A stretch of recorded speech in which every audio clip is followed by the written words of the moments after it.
Episode 5.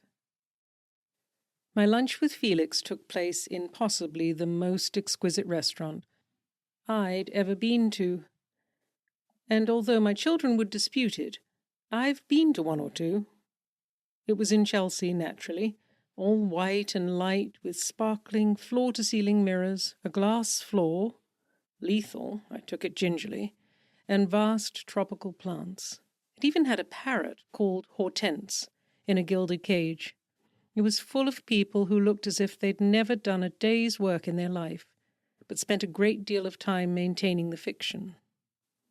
Outside, where we ate, since it was yet another beautiful day, and because it was even more enchanting out than in, a leafy walled enclosure with spreading plane trees providing dappled shade, the tables laid with the thickest, whitest linen I'd ever seen, set around tinkling central fountain, complete with frolicking cherubs, where yet more elegantly dressed, lightly tanned, bejewelled, becoiffed gentry I'd observed within, murmuring to one another over their Bellinis. What was the phrase I was groping for? The beautiful people, that was it. Trying to look as if these were the circles I mixed in on a daily basis, I waited as our chairs were pulled out. The maitre d' greeted Felix like an old friend, and they marvelled at the continued, unseasonably warm weather. As they discussed the menu, I had a quick look around and realized that, whilst I didn't begin to match up sartorially, I hadn't entirely let the side down either. Obviously nothing in my wardrobe had been remotely suitable, but I knew I had treasures in the spare room closet, which hadn't been worn for years. As I'd eagerly pulled out my erstwhile working girl wardrobe and tried it on, enthusiasm turned to dust and ashes in my mouth. I regarded my reflection in dismay. How on earth had the trousers shrunk so dramatically? I couldn't even do them up. I tried them on with a larger top to hide the gaping zip. This time the palest, dusty pink, the cashmere tunic, so tight, not a tunic at all, more of a bodycon. But perhaps it had always been thus. Perhaps I'd just forgotten. I threw on some gold jewellery and high heels and minced uncomfortably downstairs to canvass Minna, who was with Nico in the sitting room. Naturally, they didn't look up from their screens, so I finally coughed and struck a pose in the doorway. "What do you think?" They glanced around, stared. Then Nico fell off the sofa, holding his stomach. Minna looked aghast. "What are you going as?" "Oh, it's fancy dress," gasped Nico from the floor. "Geez, I thought it was for real." "It is for real. It's for this lunch I've got with Felix Carrington." I held my stomach in and then realized it was already in. They both looked horrified. "Oh, no, absolutely not," said Minna. "You look like a pregnant prawn. What about your blue shirt?"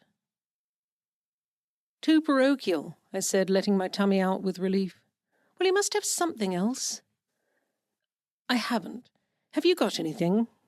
"That would fit you? I sincerely hope not." "Minna!" "Joke, Mother. Come on, let's go see." She leapt up and led the way upstairs, taking the stairs 2 at a time, secretly liking the idea of a bossy mother-daughter makeover. "So, what's he going to be wearing?" she demanded. "A suit?" "Oh, Lord, no, he's arty." "Linen jacket?" Maybe not even that. I'd say silky shirt, jeans." "Oh, right, he's cool." "Yes," I said happily, "he is cool." She swept a practiced eye around the assorted garments already on display, and then plunged her head into my wardrobe, foraging like a pig for truffles. She emerged empty-handed, looking flummoxed. Undeterred, we headed for fresh hunting grounds and eventually found a long blue floaty top of Lucy's, which Minna said would work if I didn't eat until Tuesday. My white jeans and a denim jacket of hers, which she told me was edgy. "And wear your hair up," she commanded, holding it up at the back. "It looks less like a doormat then." "A door—" Stung, I hastened to Ludlow the following day and had my hair cut, highlighted and blow-dried, and then, in a sweet little boutique down the road, happened upon a simple grey silky shift dress, which was neither mutton dressed as lamb nor mother of the bride. Minna raised her eyebrows when I brought it home and said something about prison break, but I felt more comfortable in it. Sitting here, though, looking at Felix's wafer-thin, collarless, dusty pink Indian tunic, think Imran Khan, I wished I'd added the denim jacket. He was bohemian, an artist, or an artistic judge anyway. I wasn't sure which, but then I didn't need to know everything yet, did I? I wasn't on an interview. How was Venice? I asked with a dazzling smile. Venice was good. He turned his full attention on me. Very good, warm like this, and absolutely stunning. Venice at its best, in fact. And in terms of art, it was thrilling. His face lit up suddenly, with a brilliant blowtorch smile. Wow, those eyes! Sebastian Malpass shone, of course, but then you probably saw his installation in the papers, a well-deserved winner. I hadn't realized the news would cover it, which was annoying, and I didn't always manage to read a paper. But I'd done so much research otherwise, I wasn't going to let that stop me. I knew the sort of thing it would be. Yes, I thought it was sensational, particularly in terms of conceptual interaction. Phenomenal impact. His eyes widened. You got that. So many people didn't. It was the first thing that struck me when I saw it, the, conceptual interaction going on. How intriguing. He leaned forward eagerly. You're the first non-artist I've spoken to who understood. What convinced you? My mouth dried a bit. Well, the sense of scale, I hazarded. And grandeur? All these installations, I noticed, were enormous. Most didn't fit in galleries. No wonder they were out in fields. Felix's eyes were narrowing, and not necessarily in a good way. He frowned. And yet not, if you see what I mean, I said quickly. Not grandeur at all. In fact, a sense of... I swallowed. I mean, I'm not quite sure how to express it. Nothingness. Exactly, nothingness. Nothingness? Well, exactly, I agreed happily. It wasn't really about anything at all, was it? That frown again. Well, I'm not sure I'd say that. Or everything, I interrupted, feeling a bit sweaty. Maybe, in fact, it was about everything. So how did you interpret? I mean, when you first walked in, what's your first impression? Good, Molly. Much better. Inspired, in fact. Well, initially I thought a pea in a vast white room lined with egg boxes was novel, but not entirely original. Maurice Chappelle did something similar in Copenhagen, if you remember. Yes, of course, and Mae West used peas too, I added brightly, recalling a picture I'd seen in my book of loads of peas in a pile at the Tate Modern. You mean Mae Weston? That's the one. Really? I don't recall. He looked confused. Crikey. Quite famous, all those peas in a great big... Oh, suddenly it dawned. Wrong artist. Not Mae Weston at all, but Ai Weiwei. It was the sunflower seeds, thousands of porcelain ones. Yes, but maybe this was an allegory, I said quickly. Just one pea, so a bit like The Princess and the Pea, all those mattresses, and amazingly she still felt it. Perhaps it was all about heightened sensitivity and how we're never sensitive enough to each other's feelings, too self-obsessed and shut off from one another, not enough conceptual interaction. Brilliant, just brilliant, Moll. I sat back delighted. No, he said slowly, shaking his head. I think the opposite, actually. I think territorial, so thinking selfishly. Oh, yes, yes, I see, I nodded, leaning in. What?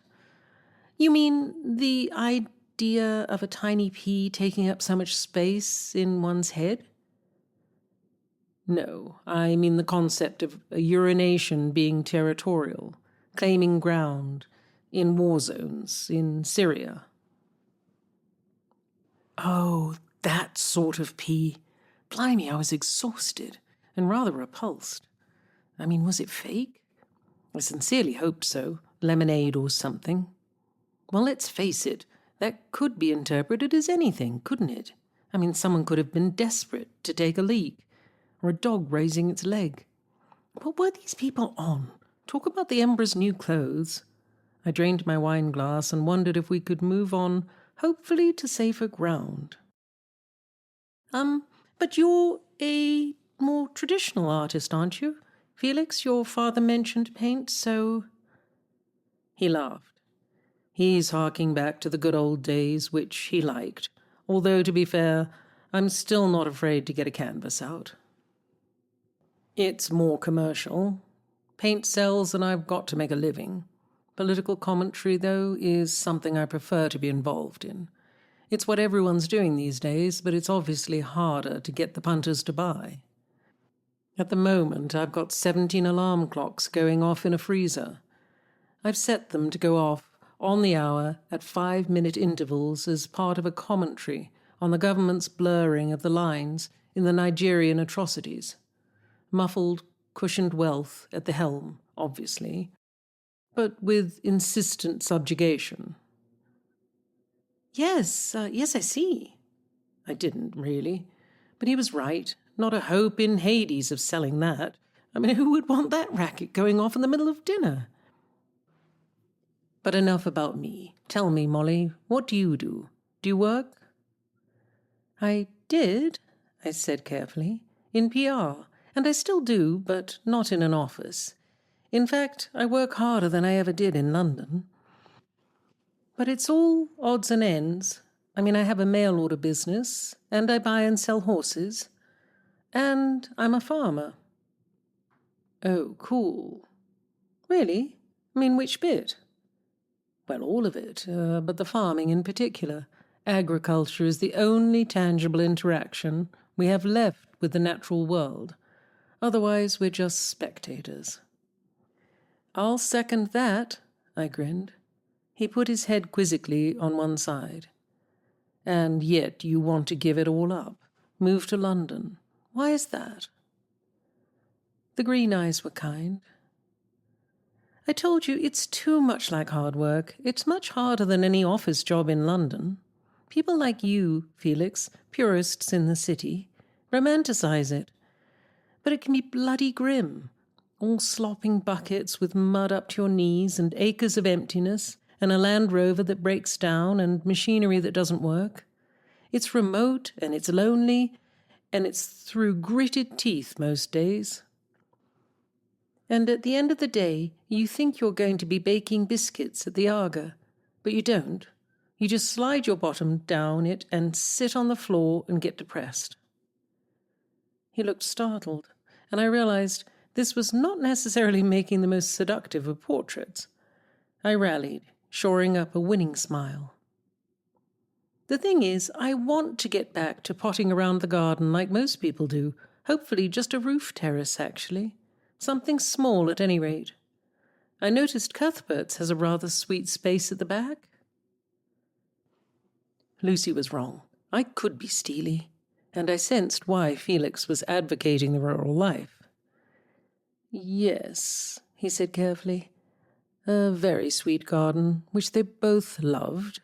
Dad is, an extremely keen gardener and did most of the work. He designed it, you know. He's pretty talented like that. It took him about 2 years. Right, I swallowed. His great love is amaryllis. Well, you'll see why when they come up later in the summer. I hope you'll keep the garden up. Yes, I definitely will. But he'll be very happy with you, won't he, Felix? I said anxiously. Surely at his great age, and Not so well these days. It'll be nice to know he's not on his own. Except that I travel so much, and I live alone, obviously. Oh? Why obviously? The wine had emboldened me. I'm divorced, he said simply. 2 kids, but they're mostly in America with their mum. You must miss them. Yes, but they come across for the holidays, when they get time off work, and I go there quite a lot too. Actually, my son's working here at the moment. He has been on and off for the last 10 years. He flits back and forth. I glanced up. 10 years? You don't look old enough to... Have grown children? He laughed. I'm older than you think, Molly. Good. Excellent. Although he clearly wasn't going to tell me how much older. And, do you miss her? I asked cautiously. Your wife? He considered this. I miss family life, but Emmeline and I came to the end of something many years ago. And you never found anyone else? I've never found anyone else. You ask a lot of questions, Molly. Most people pussyfoot about. Most people? He inclined his head, conceding this with a small smile. Yes, okay, when I say I haven't found anyone else, I've obviously interviewed. Are you interviewing now? Are you? Things had indeed moved on apace. Here we were, having only met very recently, gazing away at one another over glasses of Chablis in a sunlit courtyard, cherubs tinkling away behind us, pouring water from their urns. But I knew I'd felt something when I first saw him. And I'd been round the block enough to know that I'd sensed an attraction to me, too. I might be self-deprecating at times in order to protect myself, but I wasn't so much of a fool as not to notice when I got a flicker out of a man. We both had our agendas, of course, I was aware of that. But the more he liked me, the harder he'd find it to implement his, surely. I decided to address it full on, since he liked my direct approach. Also, I was quite drunk. I put my glass down. My daughter Lucy, who's the most sensible member of our family, says you've only asked me here to make me feel guilty about inheriting a house that your father has lived in with his partner for 20 years. I saw a glimmer of surprise in his eyes, a certain wrong footing, but he held my gaze. And do you? Feel guilty? Yes. A bit. Yes. Quite a lot, actually. But I'd be a fool to act on it. I have a crumbling remote farmhouse and a life I've come to hate. I've got no husband and 3 children who I want to give a decent start in life, since their father isn't around to do it for them. And they're determined to live in this city where barely anyone can buy their own house anymore. Whatever my latent sensibilities and sensitivities are, I can't let a pair of green eyes and a delightful pink shirt put me off my stride. He looked even more astonished, and then a slow smile developed. You like to call a spade, don't you? I shrugged. I wield one enough, mostly on the muck heap. I have a lot of time to think. I looked at him steadily. We're both grown-ups, Felix. We can level with each other. I had lunch with you today because I liked the look of you, and it's a long time since I had lunch with a man in a ritzy London restaurant. But if you're having lunch to twist my arm, you're wasting your time. I was, he admitted. That was very much my aim, my agenda, as you put it, to charm the figurative pants off the ingénue up from the country, and then to prick her conscience a bit. See what happened? I didn't expect you to hand over the whole shooting match, but some sort of compromise. I could see you were a nice person, just from chatting to you at Dad's. I thought it might play well. I nodded. And now? He looked at me a long while. Suddenly his mouth twitched, and then a broad grin broke over his face. He ran a rueful hand through his thick golden hair. To be honest, you've put me off my stride, Molly. You've disarmed me. I don't know what to think at all." The afternoon sailed on. In fact, it eased into a gloriously idle, sybaritic golden haze, the like of which I hadn't experienced for years. Having paid the bill, I tried, but he wouldn't let me share. And since it was such a lovely day, Felix suggested a stroll by the river. We walked for miles, deep in conversation, this comparative stranger and I. Heads bent, smiling down at our feet, pacing the pavements, we navigated the street artists and passers-by, parting periodically to accommodate them, and glancing occasionally to smile at one another as we made our way under a canopy of blossom along the embankment. The river glistened beside us, bridges stretched across it, proud and invincible. As we chatted, I found myself telling him about David, and about how his death had left such a hole in my heart and a void in my life, about how you don't appreciate someone solid and dependable until they're gone. He told me about Emmeline, and how he'd met her when she was modelling in New York. Very young, very naive, thrown in the deep end of an apartment full of much older, much more savvy models who took drugs to stay thin. They'd struck up a friendship, and then a relationship, and later marriage. But it wasn't destined to be, he said sadly. I thought once she'd had a family and a home, she'd give up the modelling, but she didn't. She became desperate for work. And of course, there's always a beautiful, skinny 16-year-old coming up on the rails. It made her a bit desperate. She had a lot of work done. On her face, everywhere really, became someone I just didn't recognize in so many ways. It's a cruel world. Lucy thought about it because she was scouted so many times, but luckily she decided against it. Lucy, the sensible one. And the beautiful one. Picture. I took out my phone and showed him my screensaver of the three of them. He pointed her out. That one, just like you. I laughed. I should be so lucky. Anyway, she's a florist now. So men come in and buy flowers for their girlfriends and linger just a little longer than they should. I smiled and pocketed my phone.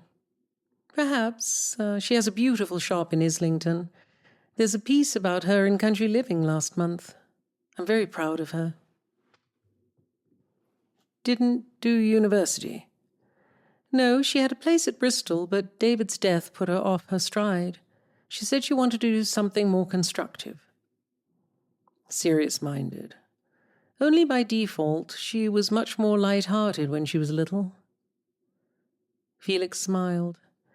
And the other two? Students, lolling around at home in a totally hedonistic manner, with absolutely no qualms about it at all. I turned to smile. And yours? Octavia's a lab technician in San Francisco, and Daniel's a sculptor. Ah, one like you then? He shrugged. A bit. More talented, I think. You can see some of his stuff if you like. We're quite close to the gallery he's exhibiting at in the moment. Oh, I'd love to. We'd crossed the river by now, and Felix led the way down a quiet, narrow side street. Many of the old Victorian warehouses around here had been converted into bars and galleries, and he stopped outside one such tall red brick affair, very near the Tate Modern, and looked proudly at the poster by the door. Daniel Carrington was writ large, together with a photograph of his work. I stepped forward to inspect it. He's the real deal, I said, impressed. Felix glowed. I think so. In we went. We wandered around the exhibits, alone, apart from one other couple, in the 3 cavernous rooms, with whitewashed brick walls and high, echoing ceilings which made me tread quietly in my clippy-cloppy heels. Daniel's sculptures took my breath away. Enormous, sleek bronze leopards and crouching tigers, full of sensitivity and menace, were dotted sparingly on plinths around the room. "Right," I said, surprised. "Traditional." "Extremely. Do you like?" "Very much. They're very me." "Any idea who this is?"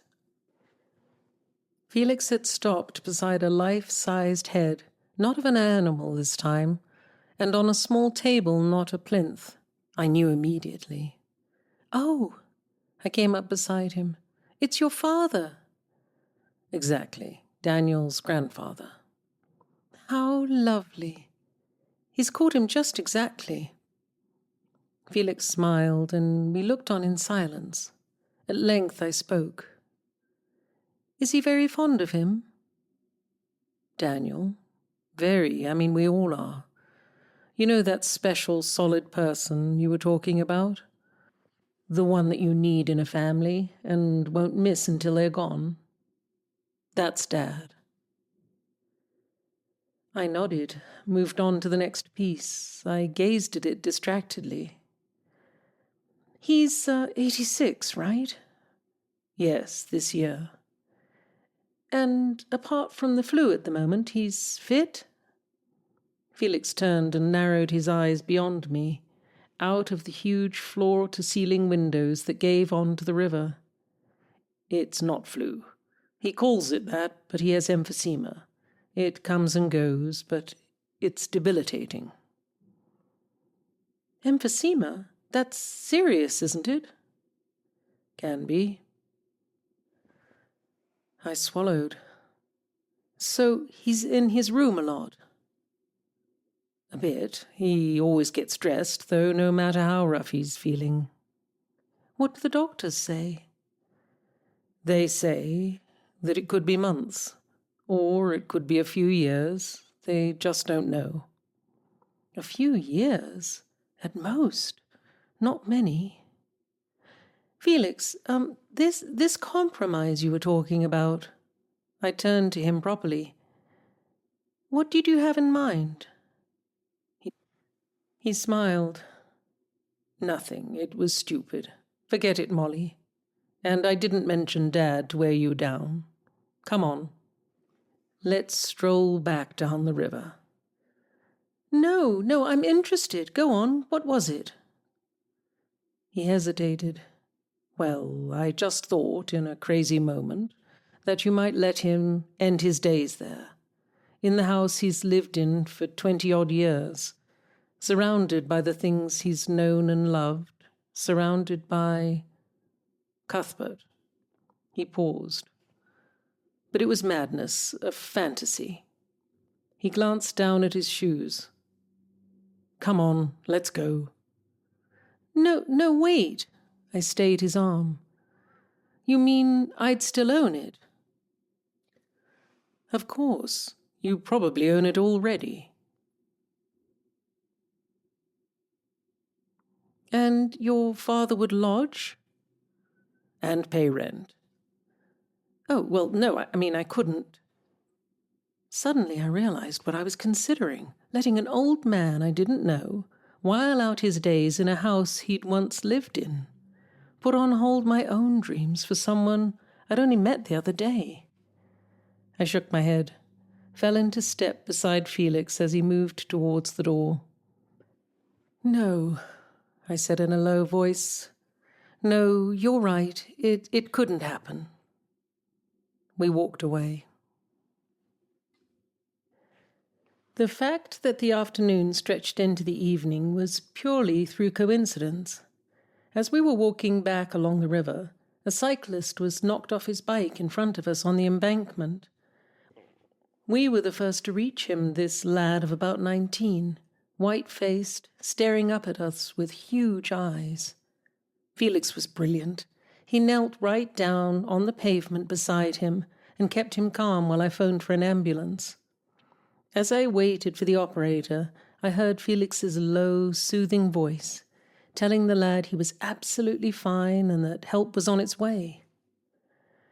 "Just keep holding my hand. Keep looking at me. You're going to be absolutely fine." He didn't try to move him, but draped his jacket over him for warmth.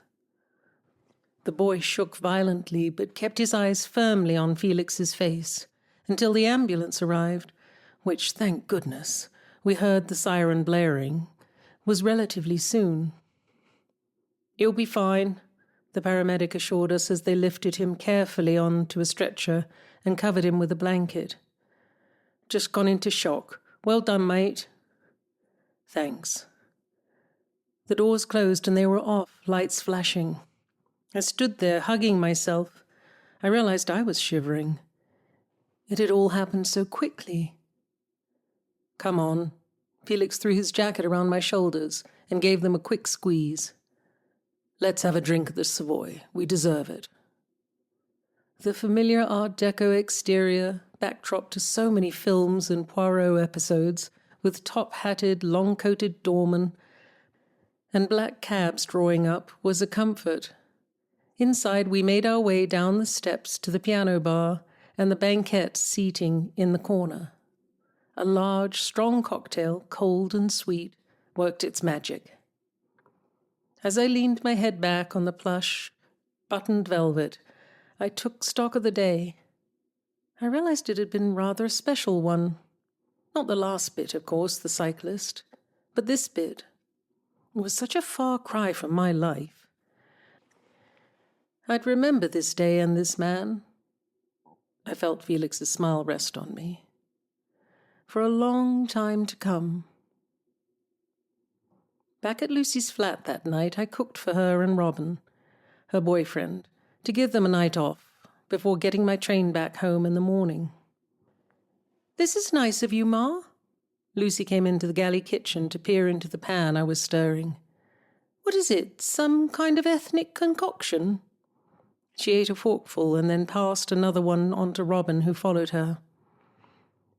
"Oh, yum. Delicious, Mrs. Faulkner." "Molly," I corrected, as ever, with a smile.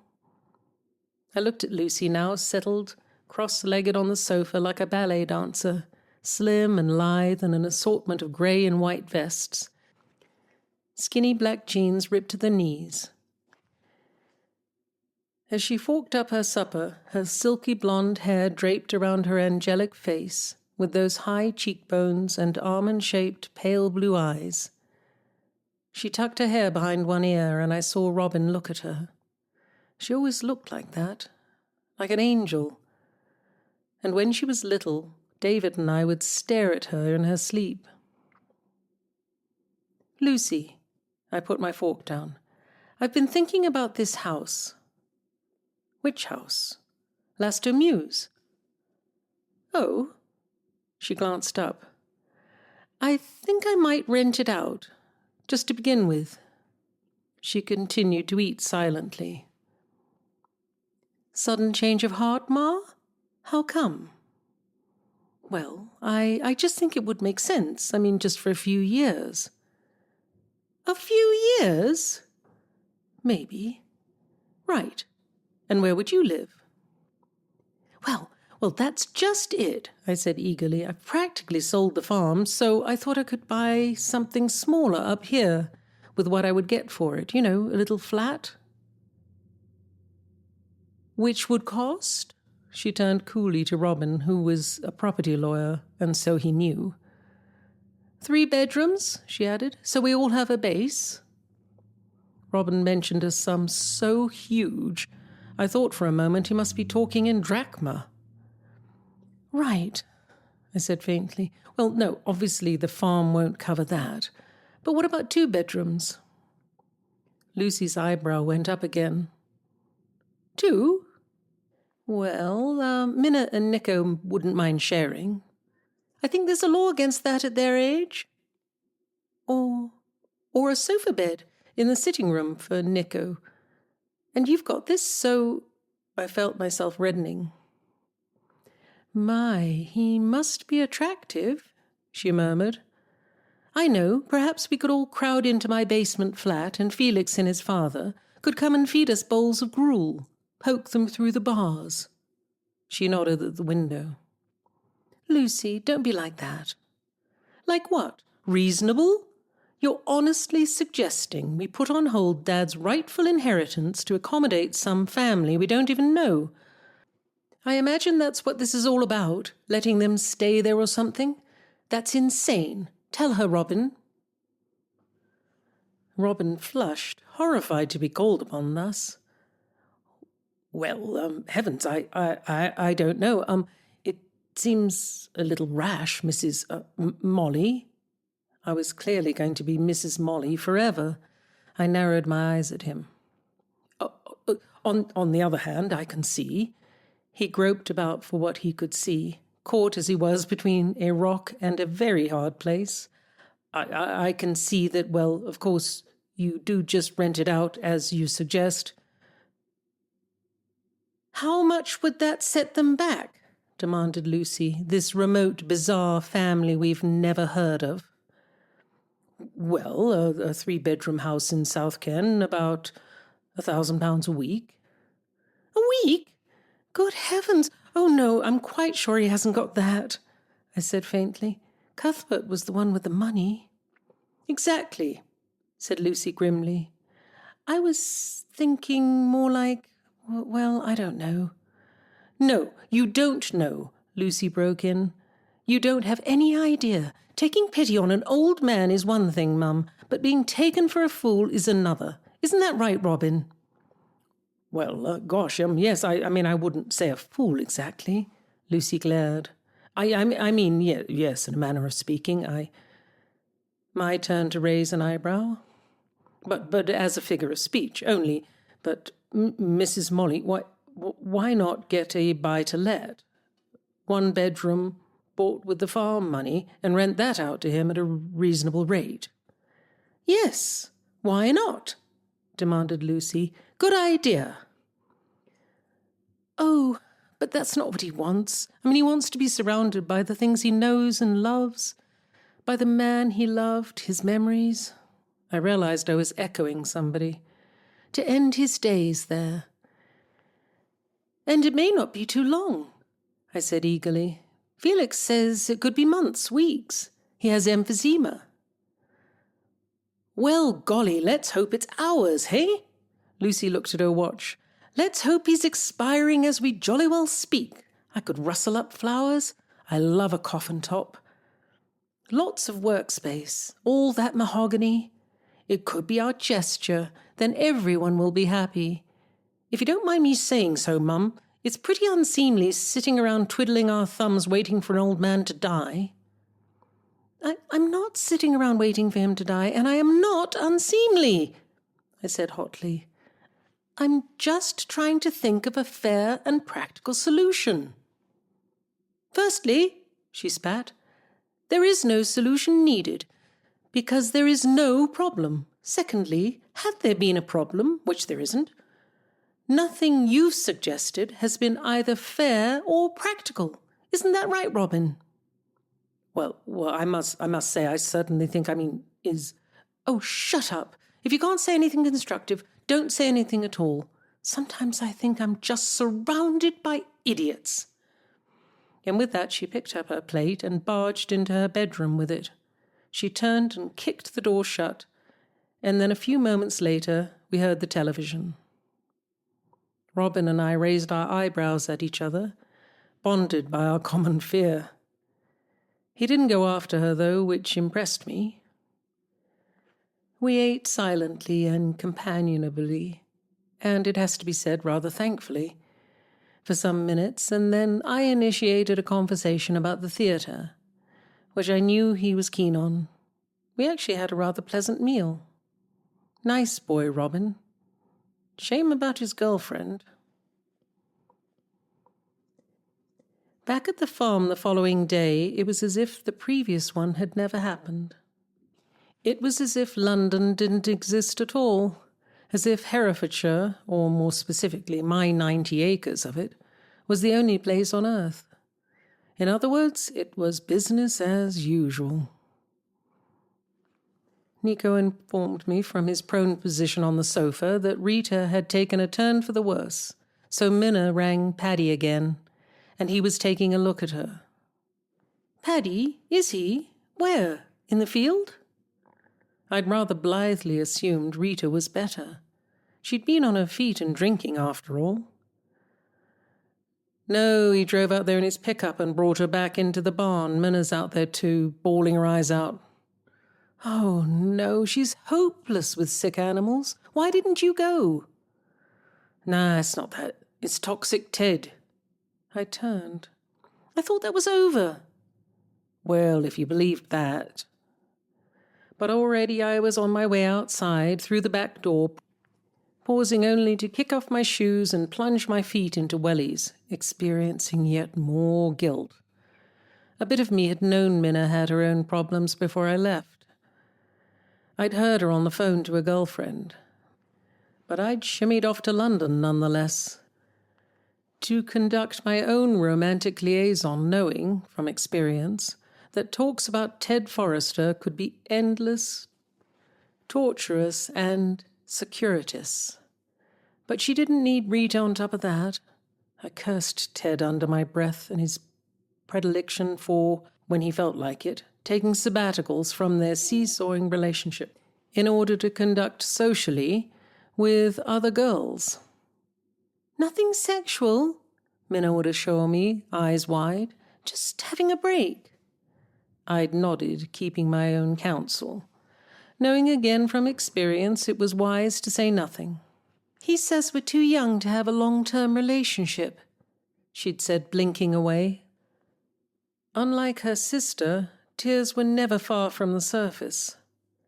"And also that being apart makes us appreciate each other much more when we get back together." Ah, right. I could see that Ted was a very fine specimen, tall, blonde, broad-shouldered, and extremely fit in both the modern and traditional sense of the word.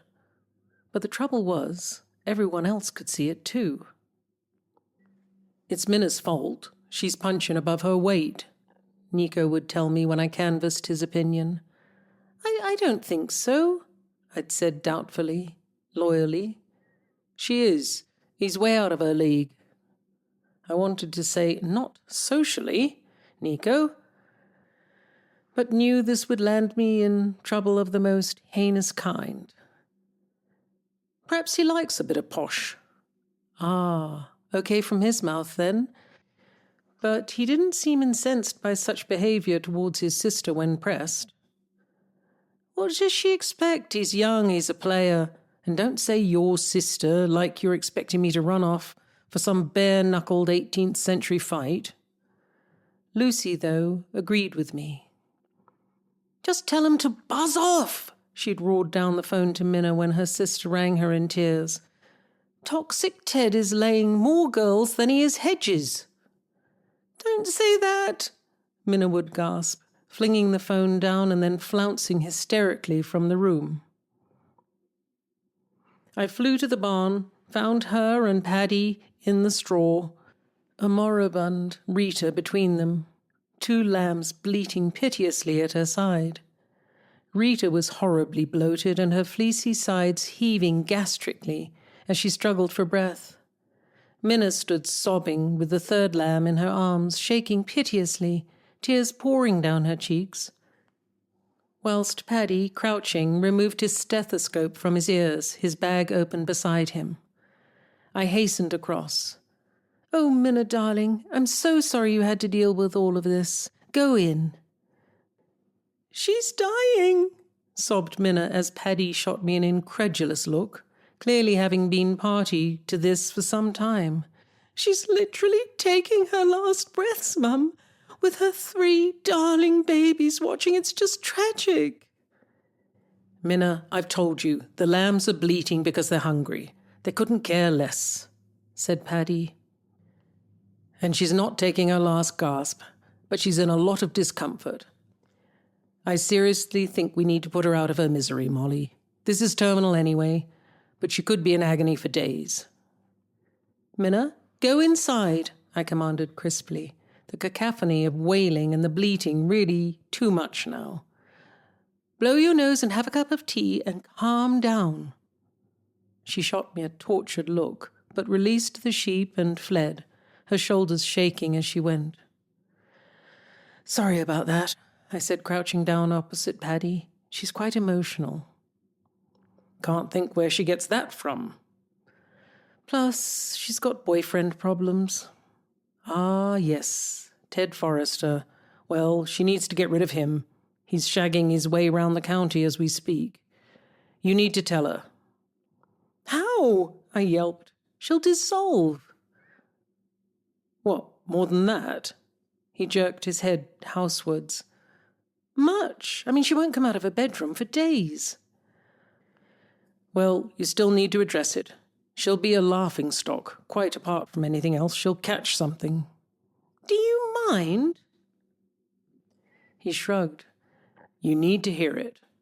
"Not from you, I don't. You're my vet, for goodness sake, not my I don't know, my whatever," I blustered as Paddy calmly filled a large syringe. It hadn't escaped my notice, though, that this sort of straight talking was possibly what my children needed. I was all too aware that often I fell into the classic single-parent trap of being a bit too easy on them because they'd had a tough time. But somebody surely needed to tell Minna to find some steel, Nico not to be so lazy, and Lucy to be softer sometimes.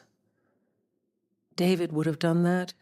He hadn't always been perfect, but he'd been a brilliant father. "Shall we get this effing show on the road?" I blinked. What? Paddy's cross face was in mine. I said, "Shall we get this over and done with?" I swallowed, gazed down at Rita. "Oh, my poor girl." I laid my cheek on her smelly fleece, which was heaving horribly. "Wait," I instructed. I shuffled around and positioned myself at her head, picked it up and laid it gently in my lap.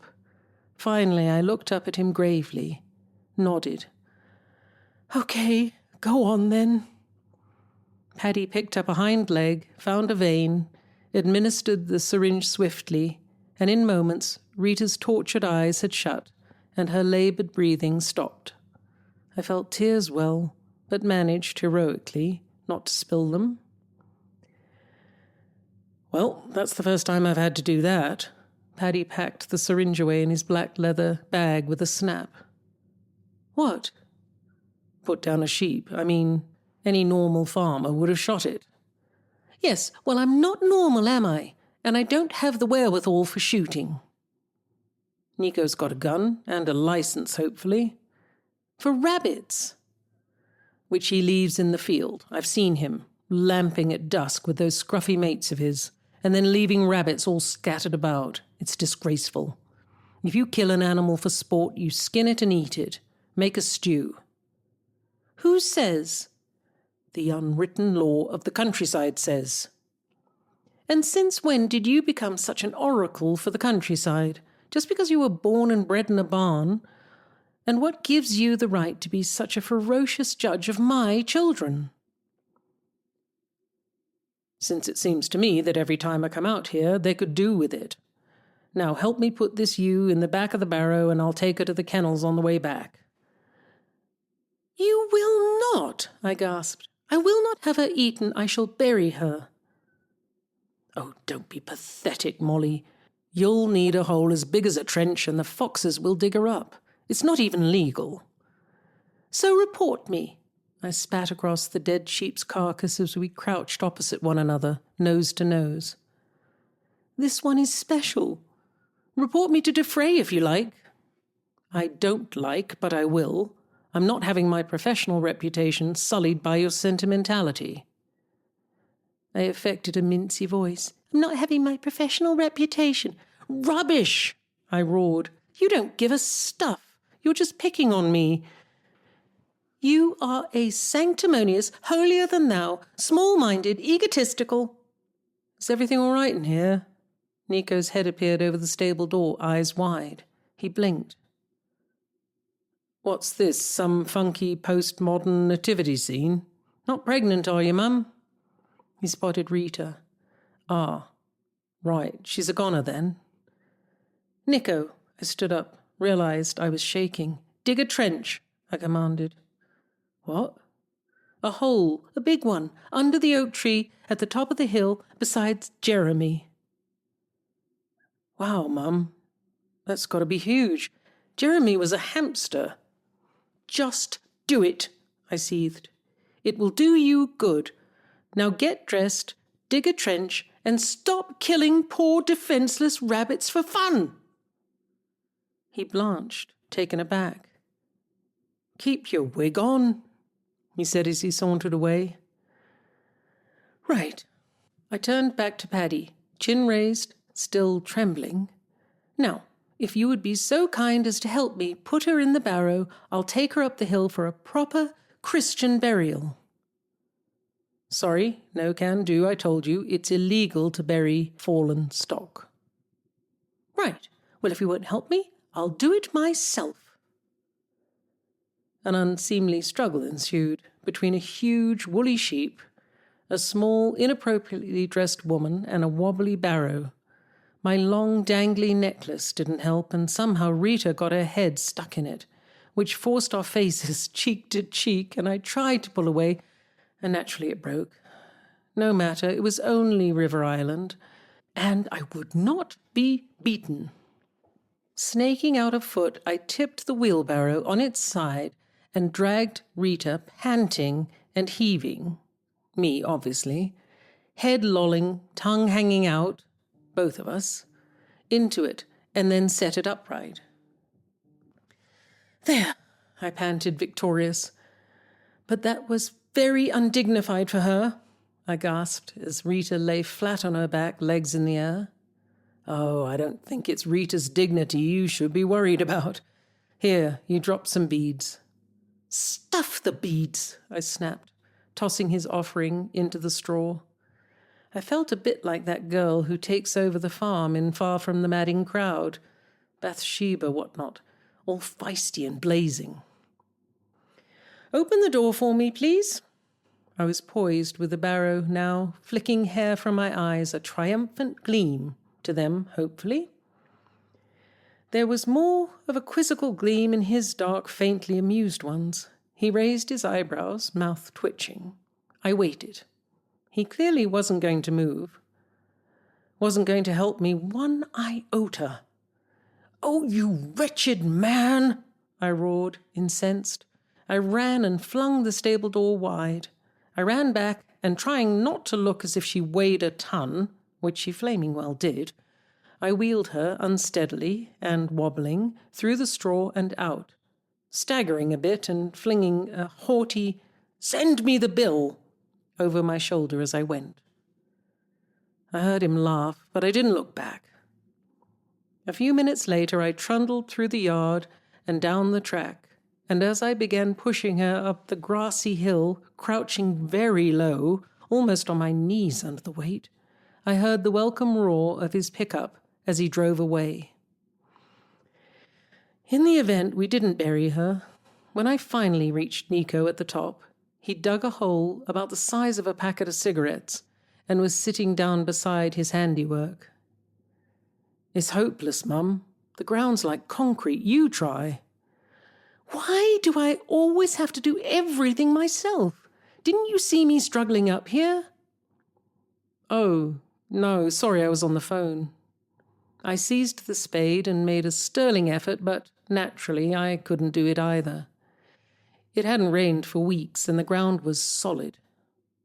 I sat down exhausted beside him. We sat there, with our dead sheep in the barrow, mulling over the predicament.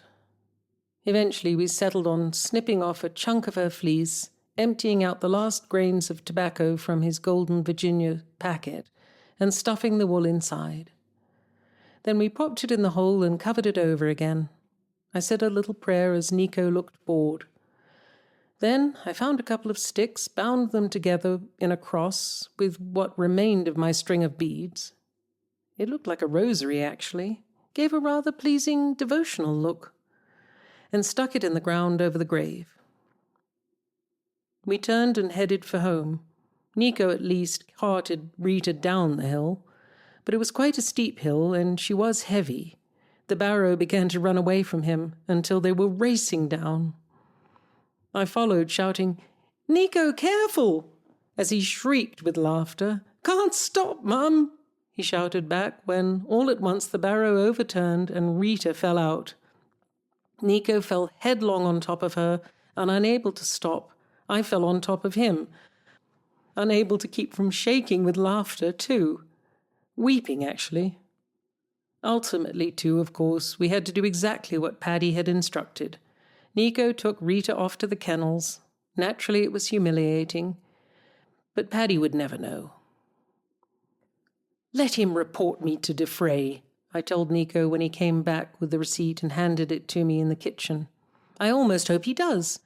Then I'll wave this in his face and have the last laugh." "Yeah, whatever," Nico said wearily. "Whatever presses those neurotic old